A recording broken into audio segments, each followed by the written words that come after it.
बिल्कुल। ये साफ तौर पे समझ में आ रहा है कि खेल क्या हो रहा है। भाई, बीएलओ कोई लंदन से नहीं आता है, बीएलओ वहीं का होता है। इसके अलावा अगर आप ग्रामीण क्षेत्रों की बात करें तो प्रधान लिख करके दे देगा, उससे आधार कार्ड बन जाएगा। लेकिन वोटर लिस्ट में आपको दुनिया भर के कागज पत्तर चाहिए। उसको नहीं पता है कि वो जो प्रधान चुना गया उसमें वो किन लोगों के द्वारा चुना गया है, और उसको नहीं मालूम है अपने गांव के बारे में। जो सभासद चुना गया उसको अपने वार्ड के बारे में नहीं मालूम है। ये सिस्टम शायद बना इसीलिए था, लेकिन आज उसको किस तरीके से, क्योंकि भाई पूरे सिस्टम पर एक कब्जे का जो आरोप लगता है वो चीजें दिख रही हैं। प्रबल जी, जमीन वोटर लिस्ट से ज्यादा, वोटर लिस्ट का जो खेल है वो सरकार बनाने के साथ साथ जमीनों पर कब्जे का उद्देश्य कहीं ज्यादा अहम दिख रहा है। क्योंकि लगातार ये सवाल, ये चर्चा अब हो रही है सोशल मीडिया पर कि आखिर ये इतना अहम क्यों है, इतना जरूरी क्यों है। जब फरवरी में ही सूची जारी की गई तो एकदम से इसकी आवश्यकता क्यों पड़ गई। और खास करके इसलिए भी ये सवाल पूछा जा रहा है कि राहुल गांधी ने जिस समय महाराष्ट्र का मुद्दा उठाया, एक लेख लिखा और उसके बाद फिर उसको लेकर के उन्होंने बयान दिया, चुनाव आयोग थोड़ा सा डिफेंसिव हुआ और फिर बिहार में इस नए कार्यक्रम को लॉन्च कर दिया गया। क्या ये सारी चीजें एक ही खेल का हिस्सा मानी जाएं? प्रबल। देखिए, नमस्कार राम प्रकाश जी। सबसे पहले तो ये चुनाव आयोग जो स्पेशल इंटेंसिव रिवीजन जो लाया है सर के नाम से बिहार में, ये पूर्ण रूप से जो है इसकी दीर्घकालिक योजना है। ये योजना ये है कि गंगा के किनारे पे जो जमीनें हैं वो बिहार के सीमांत किसानों के, और उस पर जो गांव में निवास करने वाले भूमिहीन किसान, जो दलित समाज से आते हैं, अति पिछड़ा से आते हैं, आदिवासी समाज से आते हैं और घुमंतू जातियां हैं, उसमें मैक्सिमम जो जातियों के लोग हैं, सीमांत किसान हो या भूमिहीन किसान हो या बाकी अन्य लोग हों, आदिवासी हो, दलित हो, इस समय पंजाब में वो रोपनी कर रहे हैं, हरियाणा में रोपनी में लगे हुए हैं, कर्नाटका में भी जाते हैं काम करने, आपके महाराष्ट्र में काम कर रहे हैं। ऐसे 20% से ज्यादा लोगों को आप उनका वोट जो है काटना चाहते हैं। वोट काटने का अर्थ है कि आप जो है नागरिकता का आधार, नागरिकता ही समाप्त करना चाहते हैं एक तरीके से। और इलेक्शन कमीशन का काम होता है नागरिक को वोटर बनाना, न कि नागरिकता रद्द करना। और मैं पहली बार देख रहा हूं कि नागरिकता रद्द करने की एक साजिश हो रही है।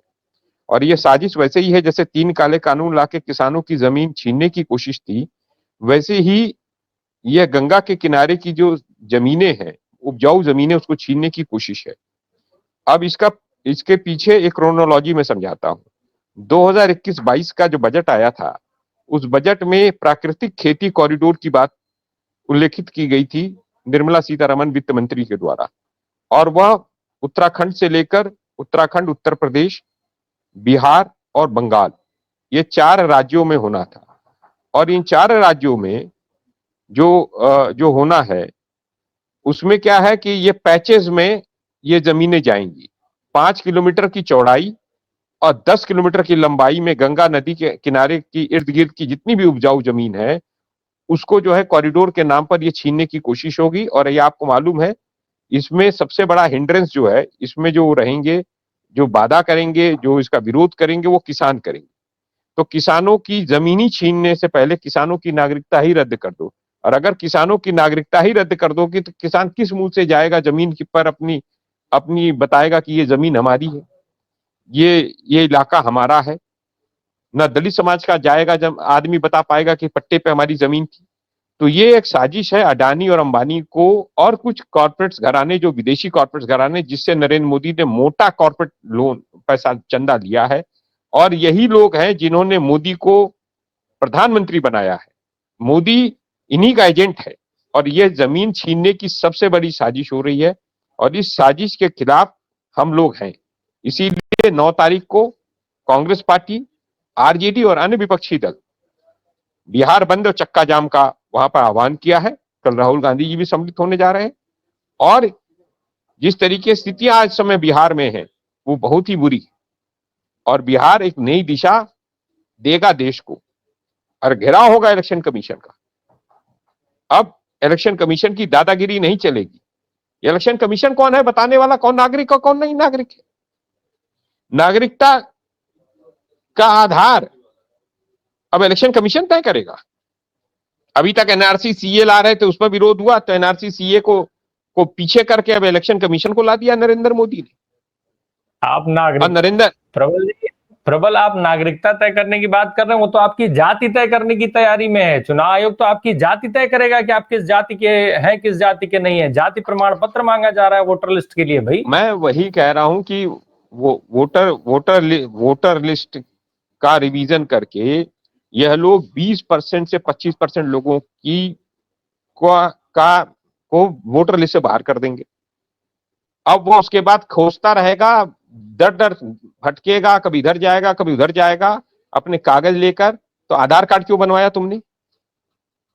पहले तो आधार कार्ड बनवाया, पैन कार्ड बनवाया, ड्राइविंग लाइसेंस बनवाया, अपना जो है आपने जो है राशन कार्ड बनवाया। ये सब आधार होते थे। वो भी नहीं होता था तो बिजली का बिल होता था, वो भी नहीं होता, खसरा खतौनी होती थी। यानी अब सब कुछ को ये सब बात। और वो 20% जो 25% लोग बाहर हैं, वो क्या मौजूद रहेंगे वहां पर जब तुम जाओगे रिवीजन करने? और उनके घर की महिलाओं को तुम क्या डॉक्यूमेंट मांगोगे? बेचारी दे पाएगी कि नहीं दे पाएगी? और बिहार के इलाकों में महिलाएं पुरुषों से बात नहीं करती, तो वो क्या देंगी नहीं देंगी? उसके बाद तो तुमने तो बहुत आसान तरीका है, तुम तो गरीब गुरबा किसान, सीमांत किसान, भूमिहीन किसान की नागरिकता छीनने जा रहे हो। और इसका विरोध होगा और सड़कों पर विरोध होगा। नरेंद्र मोदी की साजिश बेनकाब हो गई है। नरेंद्र मोदी ये सब जमीन छीनकर, गंगा की उपजाऊ जमीन अभी तो बिहार में कर रहा है, अगला इलेक्शन जब बंगाल में वहां करेगा, फिर उसके बाद उत्तर प्रदेश में, फिर उत्तराखंड में, जहां जहां उपजाऊ जमीन है वो सारी उपजाऊ जमीन छीनकर गंगा किनारे, गंगा नदी को भी छीनकर अडानी अंबानी को देने जा रहा है। जिस गंगा को कहता है मां गंगा ने बुलाया है, अरे ये मां गंगा ने नहीं बुलाया तुम्हें, तुम तो मां गंगा को बेच रहे हो। जो अंग्रेज गंगा नदी को नहीं बेच पाए, वो ये नया काला अंग्रेज, अंग्रेजों की औलाद, ये अंग्रेजों के दलाल, ये नरेंद्र मोदी आरएसएस वाला, ये सब जो है ये जमीन छीनना चाहते हैं। ये गंगा नदी, गंगा मां को छीनना चाहते हैं किसानों से, देश की जनता से बेचना चाहते हैं, सौदा करना चाहते हैं। सरकार का जो हिसाब किताब है, जिस तरीके से आरोप लग रहा है, जिस तरीके से सवाल पूछे जा रहे हैं, सही जगह से सही जवाब किसी भी तरीके से नहीं आएगा। क्यों? ताकि ये नैरेटिव्स बिल्डअप होते रहे, लोग इसमें उलझे रहें कि कौन किसकी जमीन छीन लेगा, कैसे जमीन छीने जाएगी, कैसे वोटर लिस्ट से नाम कट जाएगा। लोगों का ध्यान असल मुद्दों पर ना रहे, बस बाकी सारी एक्सरसाइज केवल इन सब के लिए की जाती रहती है।